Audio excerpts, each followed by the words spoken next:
Welcome to our 2022 Wildwood Platinum 167 RBXL. I'm going to start in the back bumper here. Just kind of reach in, pull that plug out of there. Inside of the back bumper, you're going to find your sewer hose. Just take note of those two ears in the adapter here. That's how I'll be hooking it up to your sewer system. And the hose itself, once fully extended, is about 20 feet long. Just keeping it stored in the bumper here just help keep any sort of stench out of the unit, keep things that bit cleaner. And then that cap just presses back into place. In this corner, as well as in each corner of the trailer, you're going to find these stabilizer jacks here. So what they're going to do is they're just going to run down, contact the ground, give it another turn or so just to firm it up, and it'll just get rid of any sort of bounce or sway that you see you got in the unit right now, just to keep things firm while you're out camping.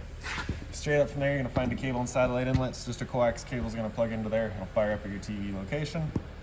Down in front of your stabilizer jack is your sewer system. So your cap there, you're just going to kind of press it in. You can give it a turn and it pops on out of there. You see it's got the same two ears on it that your sewer hose had, so that'll attach the same way. You're just going to kind of press it on, give it that turn, clicks in, and there you have it. On the left, you get a gray valve here. On the right, you get a black. So that black valve is controlling your black tank. Black tank is going to be filled from your toilet, so it's going to be your dirtiest water. So we'll be dumping that first. Once that's done, you can then come to the gray. Gray tank is going to be filled from your sinks as well as your showers. So typically cleaner water. We'll dump that last to help keep that hose as clean as possible. Also up in here, you've got your low point drains. So a couple of white caps there. You just unthread those. Opens up the water lines and allows them to drain themselves out. So the purpose of that would be if you're getting ready to winterize the unit, you just want to get all the water out before pumping antifreeze through. Or if you're going to be leaving the unit for a while, you don't want your water going stale or stagnant, you can just drain it all out before you leave. Hot water tank here, so just get that keyway, you're going to line it up and you can pop it on open. All of your controls for turning it on are just inside of the unit. Before we turn it on though, we just want to hit that relief valve there, make sure that shot of water comes out. That bit of water coming out of there is just letting you know this tank is full, it's safe to fire it up, and you're not going to burn anything out by doing so. Once we get inside and fire it up, I will go over reset procedure, and the button that I'll refer to is just right here. Once you're done, you can just close it back up, line up that keyway, and lock it back down. There you go. Right beside that, you got your power port, so as you open that up, you're going to find a little notch in the bottom corner here. It's going to line up with that notch there. Just press them into place, give it a little 1/8 turn, and that'll lock it down, and then you get the threaded collar in the back to really lock it into place. Following the cord back, you're going to find a standard 30 amp end there. Most campsites will have that. You can just plug straight on in and you're good to go. We do also provide you with a 15 amp adapter, so if you're looking to plug into a standard household outlet at home to charge your batteries or run your fridge, you've got the power to do so. Right at the top of the wheel here, you've got your city water connection, so your water hose is going to plug into there, turn on the water, and that'll pressurize the lines throughout the unit. Right ahead from there, that port there, if you just unthread it and pop it out, so that's your freshwater tank fill. So you just take that same water hose and plug it into there, turn on the water, that fills up your freshwater tank. You know that tank is full once it starts spitting water out of that little vent right there. Straight down underneath, you got that little white cap there, that's gonna be the drain for your freshwater tank. You just pull that plug out, it drains out the freshwater tank. Up from there is the exhaust for your furnace, so if you're ever running your furnace, you just wanna make sure it's not blocked off. It does get hot. Couple of steps, stove vent up from there.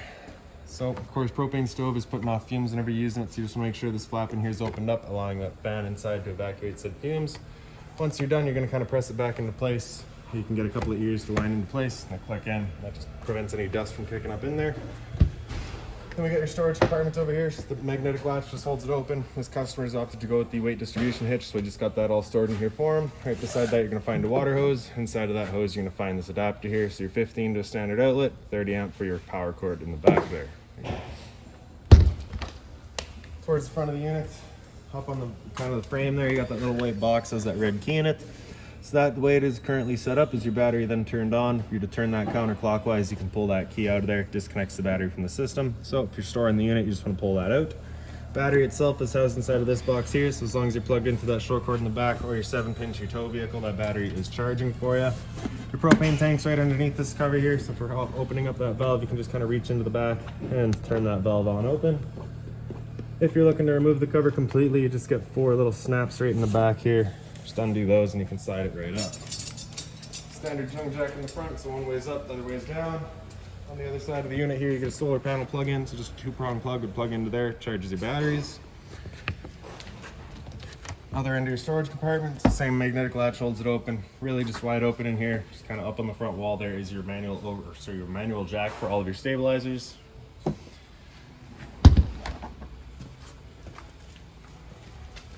J-fire protected outlet out here, resets just inside of the unit. And then in the back corner here, you got a little mini fridge. So this fridge is 120 volt only. You do need to be plugged in for it to be working. Outlets just on the side there. In the back of the unit, we get your spare tire here. Right beside that, you're gonna find your exterior shower. So you'll get a key just like this little guy there. You can stick it on in, open it up. Standard 3-foot hose with the standard head, hot and cold water. So if the dog's out getting muddy, you can spray him on before he gets inside. Just gonna tuck that back away, tucking it underneath your knobs there, and you can close it back up and lock it down again. Up from there's a black tank flush. So you may notice over time after having gone and dumped your black tank, your monitor panel is still reading 1/3 or 2/3, whatever it may be. Typically it's just some debris inside of that tank hanging between the probes causing that misread. So what you're gonna do is you just take your water hose and plug it into there, open up your black valve and turn on the water, and that'll just flush out that tank, getting rid of any sort of debris that could be causing that issue. Then straight up from there is just a pre-wired mount for an observation camera. And then we'll make our way inside of the unit. This handle just up 90 degrees and it falls into place, then we can open up the door. The door is just on a friction hinge, so it just kind of sits wherever you leave it. And then just real quick, I'll point out that it does contact your awning arm, so if you're going to be running your awning, you just want to make sure that your door's at about 90 degrees or so, no more, no less. I guess less would be all right. But... Then for your step, you're going to grab that step there, just pull it straight, flip that last step over. There you have it. And first things first, once you get inside, is right on the left there, you got your fire extinguisher, so that's standard, pull the pin, point and shoot. Straight up from there, and this light switch on the right there does your interior light right above the dinette. The rest of the lights throughout the unit are just on their own center push buttons. Light switch on the left there does your awning light outside. Your awning itself is on this switch here. Press and hold the top of that and your awning will make its way out.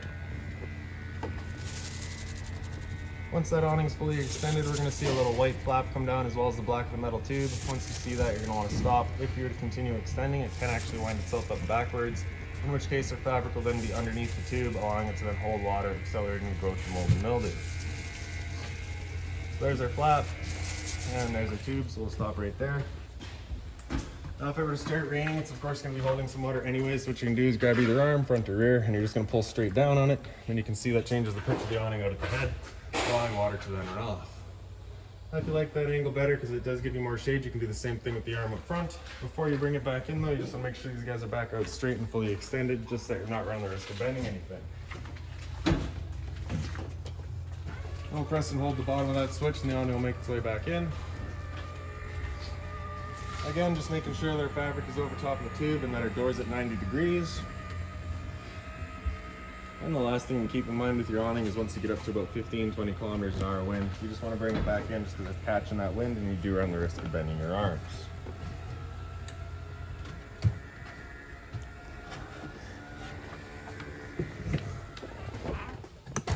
Up above that switch on the right here, this red one on the right, sorry, is your water heater switch. So as you turn that on, you get that little light up there letting you know the ignition sequence will start. Once that sequence is started, that light will go out. It'll try that 3 times. If after the 3rd try it hasn't fired up, that light's going to come on and it's going to stay on, and it'll be at that point that you'll be going and using that reset button that we'd shown you. Stood right here, you can hear the click of the igniter and the whir of the flame. We know that tank is good. On the left, there's your water pump switch. So you turn that on, turns on your water pump, drawing off your fresh tank to pressurize your lines. Then up top, we get your monitor system. So on the left there, battery. You can see we're currently C for charging. G would be good, F is fair, L is low. Your fresh tank, as you fill that up, you go to 1/3, 2/3 and full. Same idea for your black and your gray. And then right behind us here, kind of up on the wall, you can see our pre-wired for solar. So if you were to go that route, your charge controller will be mounted right here. USB outlet as well as a power outlet below that. Closet space here, it's pretty well just wide open. You get the same thing kind of on the other side.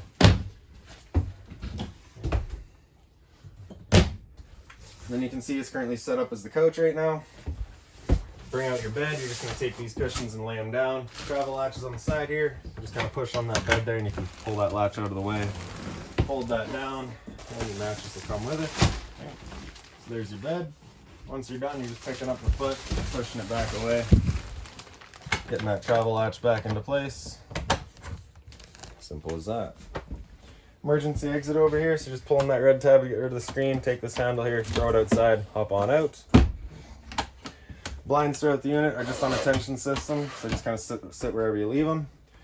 TV backer up here. Above that, you're going to see you are pre-wired for Wi-Fi, and beside that, back on the back walls, your cable and satellite outlet. This one in front of it is your antenna outlet. For turning that antenna on, you just hit that little button there, turns on that green light, just letting you know your antenna is turned on. And your power outlet on the side there. Straight down from that, you're going to find your LP detectors, propane, everything there. It'll sit on the floor. That guy detects and starts going off just like a smoke detector would. Then your microwave here is pretty standard, just like home. Right up above that, you get your smoke detector. Below that's your range vent, so you get a light on the left and light and fan on the right. So this is that fan that you want turned on with that flap outside opened up, so we're evacuating our fumes. Then the bifold cover for the stove just flips on back. You're going to turn on the knobs, press it in, turn it over to high, and then you can see she fires right up. The reason I say to turn on the light first is that that's what activates your igniters, and you can see as we're just on, it doesn't do anything there. If you turn it on and then go, it fires up. I will also mention that the first time you go to use your propane system, especially if you've been away from the unit for a while, it can take a minute just to fire everything up, just because it'll have to clear all the air out of the propane lines. It's perfectly normal. Storage down below that. Inside of here, you're going to find your blue binder, so that's got all of your owner's manuals, any keys, anything like that for the unit, you'll find right in there. And then this little speaker here as well. So that is just a Bluetooth speaker, connects to your phone or whatever. Simple as that, just because we don't have a dedicated stereo in the unit. Down below that's the furnace. So once we do fire this guy up, you'll be able to see in the bottom left corner there once it physically fires up. So we'll show you that once we get there. Storage above your sink here. Down below that you get a little light there. And of course hot and cold water at the sink. The covers are made of the same material as your countertop, so you can put something hotter on them. Right, dual covers. Bit of storage down below that. And if you're looking to winterize the unit yourself, once it comes time, this panel right here just has one screw in the bottom center, just holding it in place. Pull that out and you can get access to your water pump. And your thermostat right here, so this controls just your furnace with that slider all the way over to the left. That's it turned off. All the way over to the right is max heat, so that'll turn on the furnace. Your temperature readout's just across the bottom there. So like I was saying, once this guy fires up, you'll be able to see that little blue glow down in the bottom corner.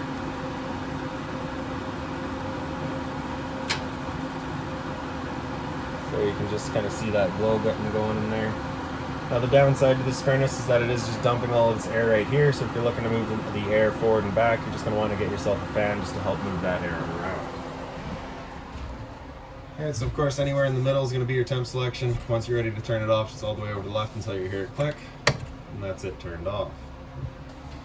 12 volt fridge here, so as long as your battery is charged or charging, this guy's going for you. Freezer up top, fridge down below. Temp selection just across the top there. Down below that is your converter. Press the top and center and she pops on open. On the left side here you get all of your breakers. Whenever a breaker breaks, it's going to sit in the middle, so just turn it off and then back on to reset it. And then on the right side we get all of your fuses. Beside that, these two little screws there, if you pull those out, it gives you access to your hot water tank. So again, for winterizing, you can go right back there to do that. And then in your dinettes here, you just get your storage up top. Again, the same sort of tension blind there. The tabletop itself, if you just kind of wiggle it, you can take it up out of the legs. The legs will do the same thing. They'll wiggle out of their bases there, then you can lay them down. Then notice on either end, you kind of get that little ledge there. Your table will then sit down onto that. You can take the back cushions to fill in the dinette and create kind of a bedding area. Your door to the bathroom here, so it's just got that little elastic strap there, and then the door just slides. And then in the bathroom, your lights are just on their own center push buttons. You got some storage over on this side here. Toilet just opens on up. You get your flusher on the right side. Behind that, you got your GFI protected outlets, a test on the left, reset in the center. So if you ever have outlets that don't work, it's the first thing you should check. Medicine cabinet there. Hot and cold water at the sink, of course. A little bit of storage down below it. Just be mindful of our drains and our water lines. Don't want to be breaking any of that. And then your shower is just the standard head and hose, hot and cold water, of course. And then right up above that, you get a roof vent. So you have the same vent up front too as well, actually. So you're just going to turn that knob to open it up. In the back corner, you get that button there, turns on the fan. And simple as that. So lastly is going to be our air conditioner. So just real quick here, you got your low fan and another low fan. I don't know why. Then it goes into high fan. Set that low fan and high fan are just moving air. There's no cooling involved in that. Once you get into low cooling, that's where the low fan will come on and the compressor will come on with it, just giving you that cooling. And high fan is, of course, your high cool is your high fan with cooling. And then temp selections in the back here. So you will notice that there is that area for heat in that temp selection. That would be if the air conditioner were to have a heat pump installed. It does not. We've got a dedicated furnace. So for your temp selection, you're basically just going to be leaving that in max cool. I do believe that's about it for this little guy. If you've got any other questions on the unit, please feel free to give us a call, 204-237-7272.